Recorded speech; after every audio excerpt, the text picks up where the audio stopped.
اعوذ باللہ من الشیطان الرجیم بسم اللہ الرحمن الرحیم رب اشرح لی صدری ویسر لی امری واحلل عقدۃ من لسانی یفقہوا قولی رب یسر ولا تعسر وتمم بالخیر۔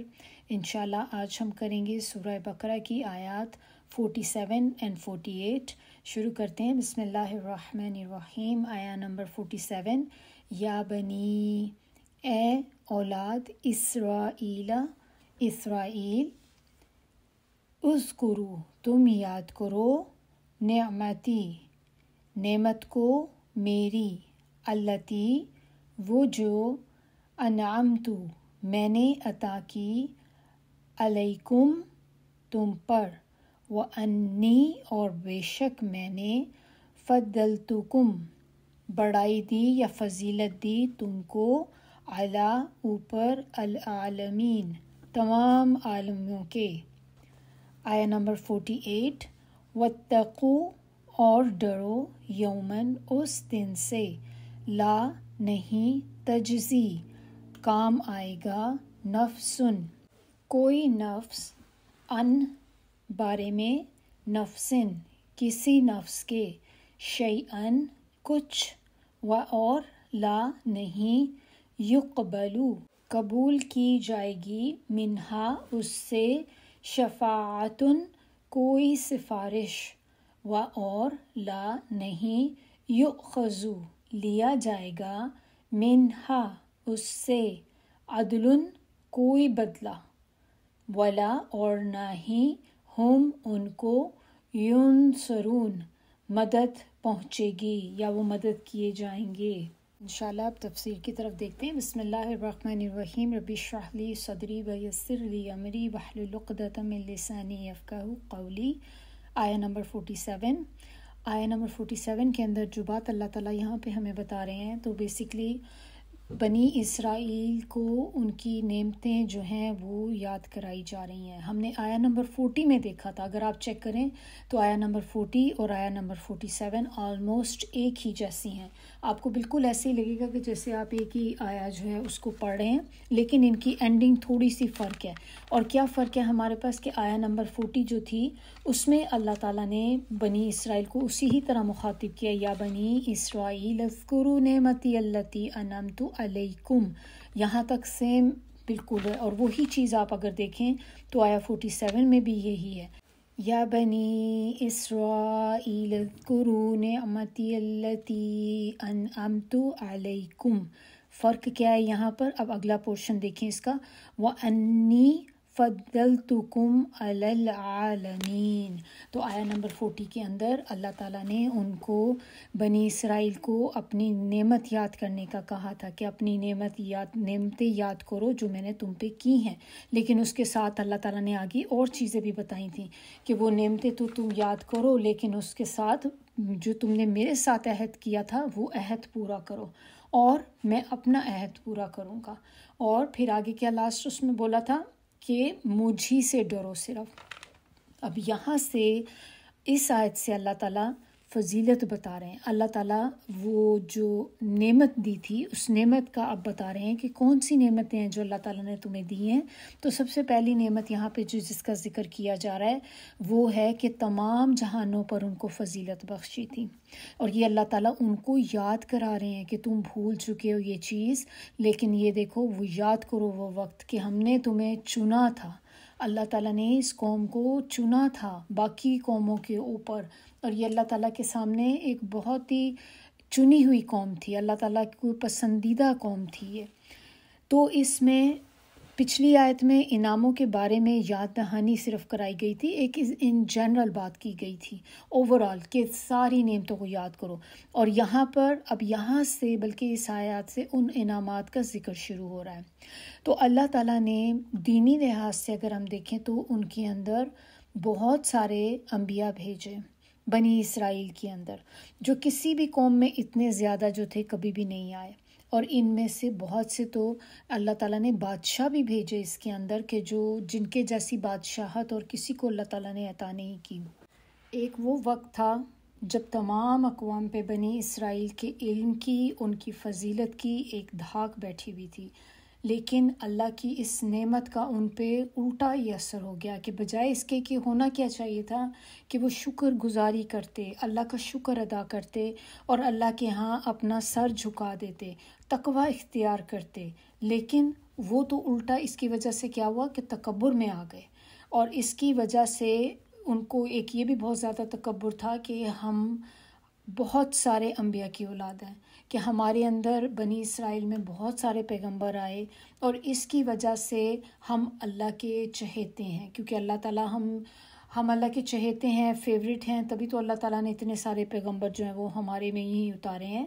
تو یہ چیزیں جو تھیں، بجائے اس پہ یہ کہ وہ شکر کرتے اللہ تعالیٰ کا، اس چیز نے ان کے اندر غرور ڈال دیا، اور اب وہ کیا سمجھنے لگ گئے اپنے اندر، وہ کہنے لگے کہ چونکہ ہم اللہ کے محبوب اور چہیتے ہیں لہٰذا ہمیں عذاب نہیں ہوگا، اور یہ بات اتنی زیادہ ان لوگوں کے اندر چلی گئی کہ جس سے ان کے جو عقیدے تھے، عقیدے میں بگاڑ ان کے پیدا ہو گیا، اور وہ بس اس خام خیالی میں ہی آ گئے کہ مبتلا ہو گئے کہ ہم تو انبیاء کی اولاد ہیں، بڑے بڑے اولیاء اور صالحین جو ہیں وہ ہماری نسبت سے رکھتے ہیں، ہمارے سے نسبت رکھتے ہیں، تو ہماری بخشش تو انہی لوگوں کے صدقے ہو جائے گی۔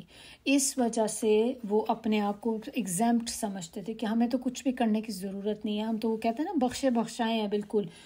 تو یہاں پر ان کو نعمت یاد کرائی جا رہی ہے کہ تمہیں تمام جہانوں پہ فضیلت بخشی تھی۔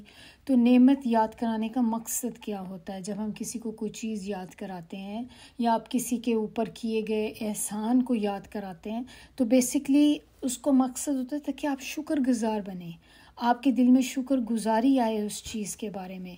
تو بات کی جا رہی ہے کن سے؟ یہاں پر بات کی جا رہی ہے یہود، جو مدینہ کے یہود تھے اس وقت، جو ہم نے دیکھا تھا کہ 3 قبیلے تھے یہود کے وہاں پہ، تو یہ ان سے بات کی جا رہی ہے جو مدینہ میں اس وقت یہود موجود ہیں۔ لیکن یہ نعمتیں جو تھی یہ تو ان قبیلوں پہ نہیں کی گئی تھیں، جن نعمت کا ذکر اللہ تعالیٰ ان کو بتا رہے ہیں یہ تو وہ ہیں جو ان کے آباء و اجداد کے اوپر نعمتیں کی گئی تھیں۔ تو پھر ایسے کیوں کہ ان کی نعمتوں کا ذکر جو ہے وہ اولاد سے کیا جا رہا ہے، کہ اور اسی طرح سے بات کی جا رہی ہے کہ جیسے ان کے اوپر وہ نعمتیں کی گئی ہیں کہ یہ نعمتیں تمہارے پہ کی گئی ہیں، ایسے تو نہیں تھا۔ ان کو کہنے کا تو مقصد یہ تھا کہ یہ پچھلی جو جنریشنز آپ کی جو تھیں ان کے اوپر نعمتیں کی گئیں۔ تو ایسا کب ہوتا ہے؟ ایسا دیکھیں اس صورت میں ہوتا ہے کہ جو نعمتیں ہمارے باپ دادا کے اوپر ہوتی ہیں تو آپ دیکھیں ان کا حصہ بچوں پہ بھی تو آتا ہے نا، جو بھی چیز ان کے اوپر نعمت ہوگی تو کچھ نہ کچھ اثر آگے جو ان کے بچے آتے ہیں، آگے نیو جنریشنز آتی ہیں، ان کے اندر بھی ان چیزوں کا حصہ آتا ہے۔ تو یعنی کہ ماں باپ کے پیسے اور سٹیٹس بھی اگر آپ دیکھ لیں جو ہے تو اس سے بھی تو بچے فائدہ اٹھا رہے ہوتے ہیں نا، بچے ان سے بھی فائدہ اٹھاتے ہیں، ماں باپ کی جو بھی کنڈیشن ہے سب کچھ، ان کا پیسہ ہے، ان کا سٹیٹس ہے، تو وہ ساری چیزوں سے فائدہ اٹھا رہے ہوتے ہیں۔ تو اسی لیے یہاں پر ان کو بتانے کا مقصد یہ کہ بے شک وہ کی تو آپ کے آباء و اجداد پہ ہی تھیں، لیکن یہ اسی طرح سے ہی ہے کہ جیسے آپ کے اوپر کی گئی ہیں یہ نعمتیں، اور ان کو اللہ تعالیٰ نے فضیلت بخشی، فضیلت یعنی کہ شرف اور عزت بخشی۔ ان کو یہ کام سونپا گیا تھا کہ تم میری عبادت کرو اور دوسروں کو بھی بتاؤ، رہنمائی دو۔ جب انہوں نے یہ کام نہیں کیا تو یہ فضیلت امت محمدیہ کو سونپ دی گئی۔ بنی اسرائیل کے بعد بہترین امت اگر کوئی ہے تو وہ امت محمدیہ ہے۔ اس کا ذکر جو ہے ہمیں کیسے پتہ چلتا ہے کہ وہ ہے یہ والے امت ہیں؟ کیونکہ سورہ آل عمران میں آیہ نمبر 110 کے اندر اللہ تعالیٰ بتاتے ہیں کہ تم بہترین امت ہو جو لوگوں کے لیے نکالی گئی۔ تو آپ صلی اللہ علیہ وسلم کی ایک حدیث بھی ہے جس میں وہ فرماتے ہیں کہ قیامت کے دن تم لوگ کامل 70 امتوں کی شکل میں ہوگے، یعنی اتنی بڑی فضیلت حاصل ہوگی، اور سب سے آخری امت تم ہو اور اللہ کے نزدیک سب سے زیادہ باعزت ہوگے۔ سو نعمت اور فضیلت یہ چیزیں ہمیں یاد رکھنی ہے کہ یہ صرف اور صرف اللہ کی طرف سے ہوتی ہیں۔ اور فضل جو ہے، فضل کیا ہوتا ہے؟ قرآن کو بھی فضل کہتے ہیں۔ یہ ساری چیزیں جو ہیں اللہ کے فضل کے اندر آ جاتی ہیں، جس میں ہدایت ہے، علم ہے، عزت ہے، کتاب کا وارث بنا دیا جانا، پھر دنیا کی نعمتیں، رونقیں، دنیا کا رزق ملنا، یہ ساری چیزیں جو ہیں یہ فضل کے اندر آ جاتی ہیں۔ اب اس کا ہم کیا کریں، کیسے لیں اللہ کا فضل جو ہے؟ کچھ کو تو اللہ تعالیٰ دے دیتے ہیں لیکن کچھ کے پاس نہیں بھی ہوتا. تو اس کے لیے یہ کہ انسان دعائیں کرے. انہی میں ایک دعا اگر آپ دیکھیں کہ وہ دعا جو ہے مسجد سے نکلنے والی دعا ہے کہ جب آپ مسجد جائیں اور مسجد سے جب آپ باہر نکلنے لگے تو اس وقت وہ کرنے والی دعا ہے اللہم انی اسألک من فضلک. اور اسی طرح ایک اور دعا ہے جو نبی صلی اللہ علیہ وسلم سے ہے اللہم انی اسألک من فضلک ورحمتک فإنہ لا یملکها الا انت. تو یہ والی دعائیں جو ہیں انسان کو زیادہ سے زیادہ کرنی چاہیے تاکہ ہم پہ بھی اللہ کا فضل جو ہے وہ نازل ہو، اللہ ہمیں بھی اپنے فضل کے سائے میں رکھیں. اور آیا نمبر 48 کے اندر اب اللہ تعالیٰ نے پچھلی جو آیت تھی اللہ تعالیٰ نے نعمت کو یاد کرایا کہ جو نعمت دی گئی ہے. اب یہاں سے جو ذکر ہو رہا ہے کہ آگے آخرت کے عذاب سے ڈرایا جا رہا ہے. تو کیسے ہے کہ بھئی دنیا کی یہ بھی بات ہو رہی تھی نعمتوں کی اور اس کے ساتھ ایک دم سے آخرت کا عذاب. تو اس میں وہی بات ہے کہ جو ان کا عقیدہ تھا، جو عقیدے میں خرابی پیدا ہو گئی تھی یا بگاڑ پیدا ہو گیا تھا کہ وہ اپنے آپ کو سمجھنے لگ گئے تھے کہ ہم تو بس بخشے چلے جائیں گے، ہمیں تو کوئی روک نہیں سکتا، تو ہماری تو بخشش ہو ہی جانی کیونکہ ہم اللہ کی چنی ہوئی قوم ہے. اور اسی وجہ سے اللہ تعالیٰ نے ان کو پہلے تو نعمت کا یاد کرایا اور اس کے فوراً ساتھ ہی ان کو ان کی جو غلط فہمیاں تھیں ان کو دور کر دیا. غلط فہمیاں ان کی کیا تھی جو ہم نے دیکھی تھیں کہ وہ اپنے آپ کو سمجھتے تھے کہ ہماری پکڑ نہیں ہوگی، ہم تو بخشے ہوئے جائیں گے، بخشے ہوئے ہیں. تو یہاں پر اس آیت کے اندر ان کی جو غلط فہمی تھی بیسیکلی اس کو دور کیا جا رہا ہے. اب جو خام خیالی تھی ان کی، جو غلط فہمیوں میں مبتلا تھے کہ ہم تو بس بخشے ہوئے ہیں، کوئی بھی بس ہمیں تو یہ کہ ڈر نہیں کسی چیز کا. تو اللہ تعالیٰ نے اس میں کیا اس آیت میں بتا رہے ہیں کہ ڈرو اس دن سے جب نہ تو کوئی کسی کے کام آئے گا. 4 چیزیں یہاں پہ اس آیت کے اندر بتائی جا رہی ہیں اور یہ وہ چیزیں بتائی جا رہی ہیں جن کو کر کے انسان جو ہے عذاب سے بچ سکتا ہے جہنم کے. تو یہاں پر اللہ تعالیٰ کلیئرلی کیا بتا رہے ہیں کہ ڈرو اس دن سے کہ یہ وہ دن ہے، بہت سختی والا دن ہے، بہت سخت دن ہے کہ اس دن لوگ جو ہیں وہ بس کہیں گے کہ کسی طرح بس حساب شروع ہو جائے کہ ہمیں جو اس وحشت ہے اس دن کی، جو اس دن کی ہولناکی ہے وہ برداشت نہیں ہوگی لوگوں سے. تو وہ کہیں گے کہ بس اب ختم ہو جائے کسی طرح یہ سارا اور اللہ تعالیٰ حساب کتاب شروع کر دے، حالانکہ وہ اس سے بھی زیادہ ٹف ہے. تو پہلی چیز یہاں پر جو بتائی گئی وہ یہ کہ کوئی اس دن کسی کے کام نہیں آ سکے گا. دوسری چیز اس میں جو پوائنٹ بتایا گیا وہ یہ کہ اس کے حق میں کوئی سفارش قبول نہیں کی جائے گی. نمبر 3 اور نہ ہی اسے معاوضہ لے کر چھوڑ دیا جائے گا. نمبر 4 اور نہ ہی ان کو کہیں سے کوئی مدد آئے گی. تو یہ 4 چیزیں یہاں پر جو بتائی گئی ہیں کہ اس دن کے بارے میں سوچو، فکر مند ہو، کچھ تیاری کر لو اس دن کی، کیونکہ ان کو یہی تھا نا کہ تیاری وغیرہ انہوں نے چھوڑ دی ہوئی تھی اپنی، کیونکہ جب سے ان کے دماغ میں یہ بات گھس گئی تھی کہ ہم چنے ہوئے لوگ ہیں اور ہمیں تو ضرورت ہی نہیں ایکسٹرا کچھ بھی کرنے کی. تو آیا سٹارٹ ہی کس چیز سے ہو رہی ہے؟ وَاتَّقُوا، اور ڈرو. کس دن سے؟ یومن، اس دن سے. قیامت کے دن کی بات ہو رہی ہے یہاں پہ. قیامت کا دن بہت سخت ہوگا اور اس کے پھر آگے بتایا جا رہا ہے، پھر تھوڑی سی ڈسکرپشن دی جا رہی ہے کہ قیامت کا دن ہوگا، ڈرو اس دن سے جس دن کیا ہوگا. اب اس دن کہ اس دن کوئی بھی بندہ کسی کے کام نہیں آ سکے گا. دنیا میں تو کیا ہوتا ہے کہ آپ کو کوئی مجبوری پڑتی ہے، کسی آپ کو کام پڑ جاتا ہے کوئی ایسا، تو آپ کو پتہ ہے کہ میرے جاننے والوں میں کسی کا کوئی ہے جو یہ ایکسپرٹ ہے اس چیز کا، تو آپ کو پتہ ہوتا ہے کہ چلو وہ میرا یہ کام کر دے گا، اس سے کہوں گی تو وہ کرا دے گا. تو اس طرح سے یہاں دنیا میں تو ہم کام چلا لیتے ہیں، لیکن آخرت میں یہ کام نہیں چلے گا. آخرت میں کوئی کسی کے کام نہیں آنے لگا، حتیٰ کہ انسان کے جو اپنے فیملی ممبرز ہیں، اس کے اپنے سگے بہن بھائی ماں باپ، کوئی بھی کسی کے کام نہیں آئے گا. آپ کی نہ آپ کی اولاد اپنے کام آئے گی.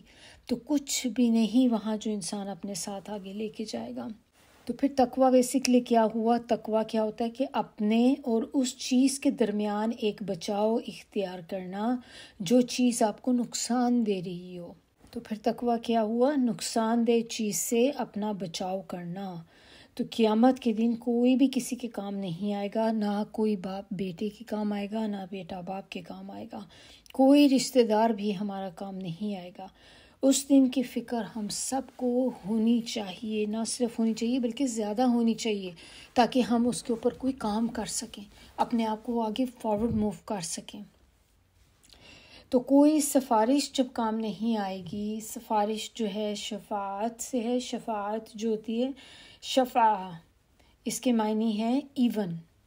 آپ کو پتہ ہوگا جیسے ایک ہوتا ہے ایون، ایک آڈ نمبرز ہوتے ہیں نا، ہم لوگ کیا کرتے تھے ایون نمبر، آڈ نمبر۔ تو یہ جو ہے نا یہ وطر کی ضد ہے۔ وطر کیا ہوتا ہے؟ وطر کہتے ہیں آڈ نمبرز کو۔ آڈ نمبر جیسے 1 ہے، 3 ہے، 5 ہے، 7 ہے، اس طرح کے نمبر، تو اس کی یہ ضد ہے۔ اور اس کا شفاعت کا مطلب کیا ہوتا ہے؟ اس کا مطلب ہوتا ہے واسطہ، وسیلہ۔ تو فائدہ حاصل کرنے یا نقصان دور کرنے کے لیے کسی کو جو ہے وسیلہ بنانا، وہ ہوتا ہے سفارش۔ تو 2 قسمیں ہوتی ہیں شفاعت کی، ایک تو ہوتی ہے کفار کے لیے شفاعت، اور ایک ہوتی ہے جو مسلمانوں کے لیے ہوتی ہے، ایمان والوں کے لیے ہوتی ہے۔ تو کفار کی جو ہوتی ہے شفاعت، اس کے اندر اس دن کیا ہوگا کہ کوئی سفارشی کسی کے لیے سفارش نہیں کر سکے گا۔ اور دوسرا، کفر اور شرک کے ساتھ بھی جو شفاعت ہوتی ہے نا، وہ بھی کام نہیں آتی۔ اگر کوئی بندہ شرک کرتا ہے یا کفر کرتا ہے تو اس کو بھی شفاعت جو ہے فائدہ نہیں دیتی۔ دوسرا پوائنٹ اس میں جو ہے وہ یہ کہ ایمان والوں کی شفاعت، تو ایمان والوں کی شفاعت جو ہوتی ہے اس کی شرائط ہیں کچھ۔ ایک تو اس کی شرط یہ ہوتی ہے کہ اللہ کا اذن ہونا چاہیے، وہ جس کو اجازت دے گا وہی اجازت کر سکے گا۔ نمبر 2، جس کی شفاعت کی جائے وہ، اور جس کی شفاعت کی جا رہی ہے اللہ اس سے راضی ہو۔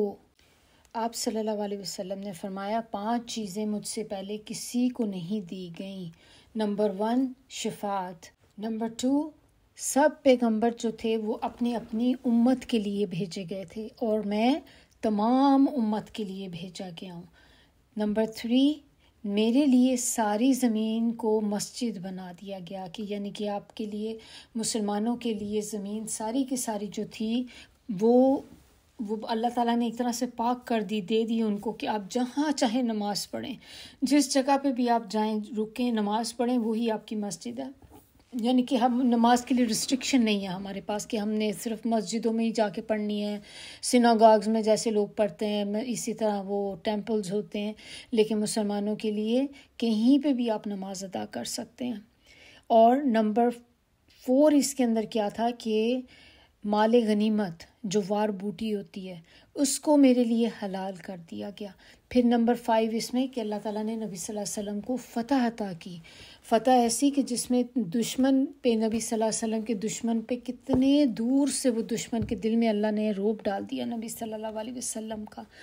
تو یہ چیزیں تھیں جو 5 چیزیں نبی صلی اللہ علیہ وسلم نے ہمیں بتائیں۔ اب ایک شفاعت وہ ہوتی ہے جس کی وجہ سے حساب کتاب شروع ہو جائے گا۔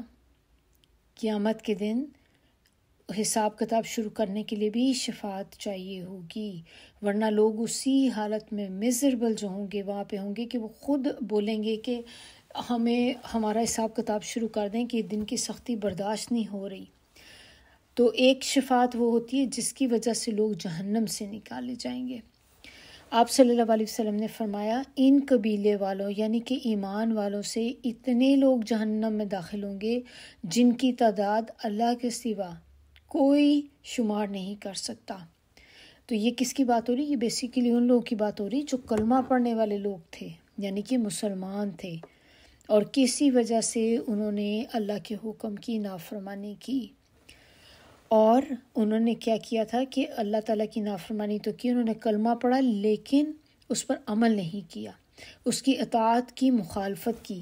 چنانچہ مجھے اجازت دی جائے گی شفاعت کی، پس میں سجدے کی حالت میں اللہ کے آگے ایسی تعریف بیان کروں گا جیسے کہ میں دنیا کے اندر قیام کے ٹائم پہ کرتا تھا۔ پھر مجھ سے کہا جائے گا اپنا سر اٹھاؤ اور مانگو، تمہیں دیا جائے گا، اور سفارش کرو، قبول کی جائے گی، اس کے بعد میں سفارش کروں گا۔ تو جو بھی کوئی چاہتا ہے نا کہ اسے نبی صلی اللہ علیہ وسلم کی سفارش نصیب ہو، تو اذان کے بعد ہمیں یہ دعا پڑھنی۔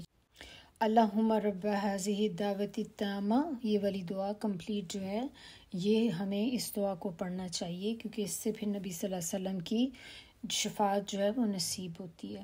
شہید کے بارے میں بھی کہا جاتا ہے کہ جو شہید ہوتا ہے اس کے اہل خانہ میں سے 70 لوگوں کی شفاعت جو ہے وہ کی جائے گی، اور پھر اس سے ہمیں کچھ پتہ چلتا ہے کہ کچھ لوگوں کو زیادہ شفاعت کا موقع ملے گا اور کچھ کو کم، یعنی کہ کچھ کو کم شفاعت کا حق دیا جائے گا۔ شفاعت جو ہے وہ بیسیکلی ایک آنر ہے جو دیا جائے گا جس کے لیے اللہ چاہے گا۔ یہ ایک آنر ہے جو دیا جائے گا لوگوں کو، لیکن جس کے لیے اللہ کا اذن ہوگا، جس کے لیے اللہ چاہے گا، صرف اسی کو دیا جائے گا۔ اور انبیاء، شہداء، صالحین یہ سب بھی اس دن سفارش کریں گے۔ آپ صلی اللہ علیہ وسلم نے فرمایا، میرے لوگوں میں سے ایک آدمی بڑے گروپ کی سفارش کرے گا، یہ شفاعت کرے گا، اور وہ اس کی شفاعت سے جنت میں داخل ہو جائیں گے۔ کوئی پورے قبیلے کی شفاعت کرے گا، کوئی ایک آدمی کی صرف شفاعت کرے گا، اپنے گھر والوں میں سے کسی ایک کی شفاعت کرے گا، اور وہ اس کی سفارش سے جنت میں داخل کر دیے جائیں گے۔ یہ سارا کچھ جاننے کے باوجود بھی کہ سفارش ہوگی، اس کے باوجود سفارش پہ تکیہ کرنا جو ہے وہ بہت رسکی ہے۔ اس کے اوپر ہم تکیہ نہیں کر سکتے کہ ہم خود کوئی ایفرٹ نہ کریں، کوئی چیز ہم نہ کریں، اور لیکن ہم بس اسی شفاعت کے اوپر لے کے بیٹھ جائیں کہ ہماری تو شفاعت ہو جائے گی، نبی صلی اللہ علیہ وسلم ہماری شفاعت کر دیں گے۔ یہ بہت رسکی ہے، کیونکہ اس میں یہ چانس والی بات ہے کہ ہم اتنا بڑا رسک نہیں لے سکتے اپنی آخرت کے ساتھ۔ تو عذاب سے نجات کی 4 صورتیں جو ممکن ہوتی ہیں، ان میں سے یہاں پر یہ بتایا جا رہا ہے ان کو، جو قوم تھے یہود کی، کہ تم لوگوں کو وہ کوئی بھی چیز تمہارے کام نہیں آ سکے گی، یعنی کہ کوئی شخص دوسرے کا بوجھ اٹھانے کو تیار نہ ہوگا، نہ ہی کسی کی سفارش کام آئے گی، اور نہ ہی وہ فدیہ دے کر چھوٹ سکے گا، اور نہ ہی اللہ کے مقابلے میں وہاں اس کا کوئی حامی و مددگار ہوگا۔ اب یہ بات تو سچ ہے کہ سفارش ہوگی اس دن، قیامت کے دن انبیاء اور جو صلحاء ہیں وہ گناہ گاروں کے لیے سفارش کریں گے، لیکن اس سفارش کی شرائط ایسی ہیں کہ ان پر تکیہ نہیں کیا جا سکتا۔ مثلاً یہ کہ سفارش وہی کرے گا جسے اللہ تعالیٰ اجازت دیں گے اس دن، اور دوسری بات اس میں یہ بھی ہے کہ اتنی ہی کر سکے گا جتنی اللہ کی مرضی ہوگی۔ ایسا نہیں ہے کہ ایک بندے کو اللہ نے اب اجازت دے دی، اب وہ جتنی مرضی سفارش کرتا جائے، جس کی کرے، اس کی کرے، اس کی کرے۔ اللہ تعالیٰ ایک بندے کو سفارش کی پرمیشن دیں گے، پھر اس کو اتنا بھی پھر آگے ہوگا کہ جتنی اللہ تعالیٰ اس کو بولیں گے وہ صرف اتنی سی ہی سفارش کر سکے گا۔ یعنی کہ اگر ایک بندے کو کہا جائے گا کہ تم میں اجازت ہے، تم کر سکتے ہو، لیکن تم نے ایک ہی بندے کو کرنی ہے، اب وہ ایک سے زیادہ کو نہیں کر سکے گا، اور پھر اتنی ہی کر سکے گا جتنی اللہ کی مرضی ہوگی۔ اور یہ بھی ہے اس میں بات کہ اسی گناہ کی صرف کر سکے گا سفارش جس کے لیے اللہ کا اذن ہوگا۔ یعنی کہ اگر ایک بندے کو اللہ نے پرمیشن دی کہ تم اپنے کوئی سے بھی، جیسے مثال کے طور پہ 3 لوگ ہیں، ان کو تم سفارش کر سکتے ہو، اب ان 3 لوگوں میں سے بھی ہو سکتا ہے کہ اللہ تعالیٰ ایک بندے کی پوری سفارش کر دیں کہ ہاں یہ تم اس کی اجازت ہے، تم اس پورے بندے کی سفارش کر سکتے ہو۔ دوسرے بندے کے لیے ہو سکتا ہے کہ اللہ تعالیٰ اس کو ایسے کہیں کہ تم جو ہو اس کے صرف فلاں گناہ کی سفارش کر سکتے ہو، کہ وہ فلاں گناہ جو ہے وہ ہم معاف کر دیں، تو پھر وہ سفارش صرف اس گناہ تک کی ہی ہوگی، باقی چیزیں معاف نہیں ہوں گی، وہ ایک گناہ جو ہے وہی بخشا جائے گا بس۔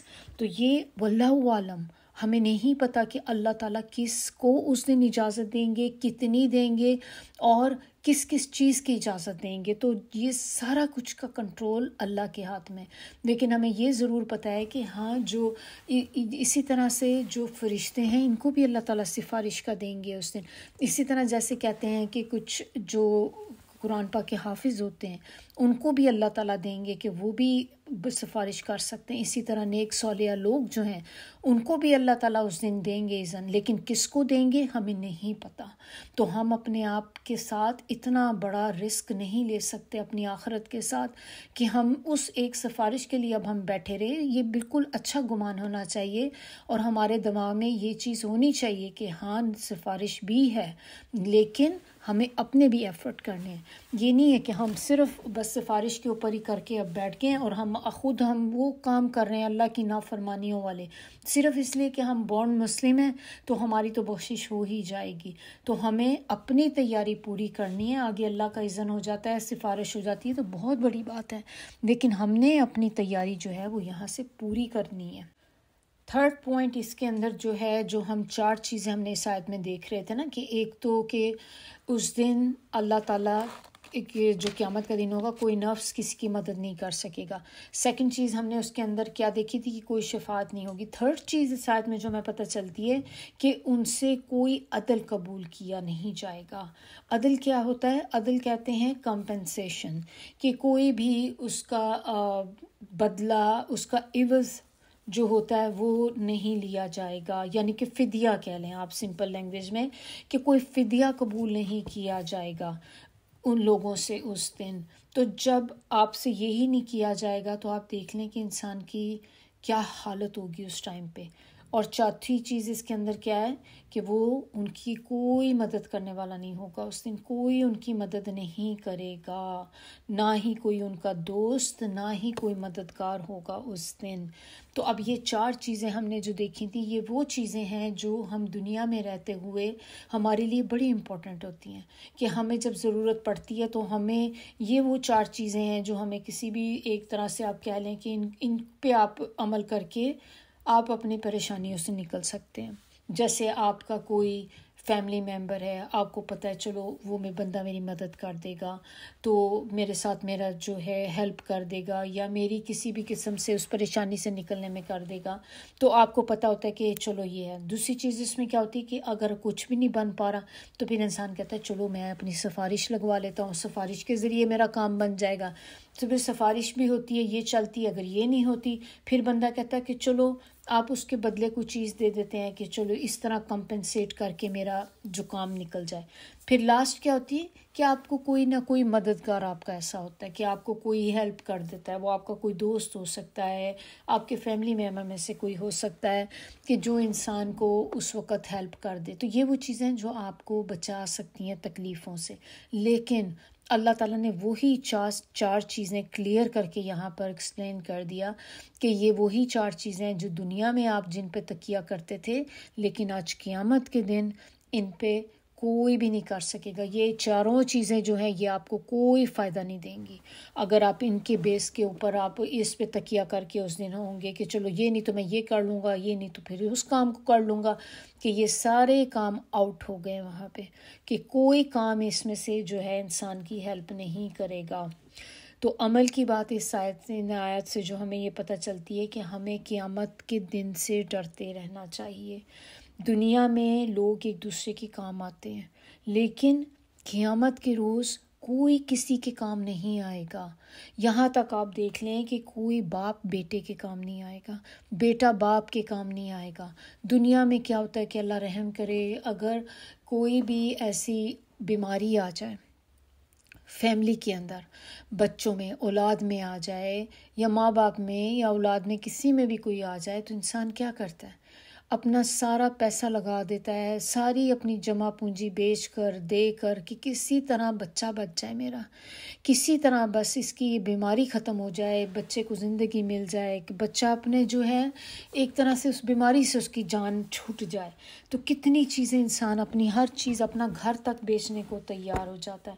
لیکن قیامت کے دن وہی ماں باپ ہوں گے جو کہیں گے کہ اپنی اولاد کو ہی چاہے ہمیں دینا پڑے اللہ کے آگے کہ اللہ تعالیٰ میری جگہ اس کو ڈال دیں، آپ مجھے بچا لیں. کیونکہ جہنم جب انسان کے سامنے آئے گی اس کو دیکھ کے تو بڑے بڑوں کے جو ہیں وہ چھکے چھوٹ جائیں گے، بڑے سے بڑے بھی وہاں پہ بیٹھے برے حال ان کے ہو جائیں گے اس جہنم کو دیکھ کے. آپ تصور کریں جہنم کیسی ایک ہوگی، بیسٹ کی طرح. کبھی موویز وغیرہ میں بھی کبھی دکھایا جاتا ہے کہ وہ کس طرح ایک بلا سی کوئی آتی ہے تو کیسے یہ جہنم جو ہے یہ ایک بلا کی طرح ہوگی، بہت بڑی ایک بیسٹ جس کی بہت لمبی گردن ہوگی، بڑی بڑی اس کی آنکھیں ہوں گی، اور ایسے لوگوں کو گھورے گی کہ جیسے ابھی کھا جائے گی، اور یہ مچلے گی، اس بندے کو جا کے پکڑنے کی کوشش کرے گی، جا کے ان لوگوں کو جن کو اس کو ہوگا کہ یہ میرے اندر آئیں گے۔